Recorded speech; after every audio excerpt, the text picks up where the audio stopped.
Tai iš tikrųjų galas sezono buvo geras. Ir kas buvo svarbiausia, kad finaluose play-offuose gerai sužaisčiau. Tai manau, tą dalį vertinant buvo visai nieko. Ką po sezono turėjai biškį poilsio, ką veikiai? Turėjau 3 savaitės, lygiai 3 savaitės poilsio, daugiau ką. Viską praleidau visas 3 savaitės Lietuvoje, Joninės buvo. Daugiau niekam, ką gali čia paveikti per tas 3 savaitės. Lietuvoje geras oras buvo, visiems Lietuvoje pajūrė ir viską, daugiau nieko čia nenuveiksi. Jonai, ar ta rinktinė, kuri dabar susirinko, šiek tiek nekeista, kad nėra brolių, nėra senesnių žaidėjų? Skiriasi kažko ši rinktinė?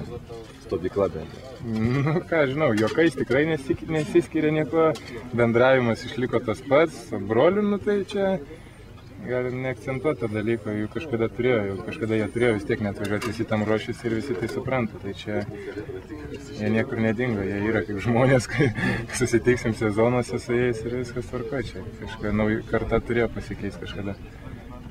Ar nesant lyderiams pats gal tikies tapti vienu iš rinktinės lyderių ar vienu iš ramsčių? Čia, žinot, gali tikėtis visko, kokia bus sportinė forma ir spėjau atsigauti po sezono, čia bus viskas pasirodės, viskas draugiškose varžybose ir čia bet kuris dabar iš jaunų krepšininkų gali būti lyderis ir čia aš nedrįsčiau net prognozuoti, kas jo bus.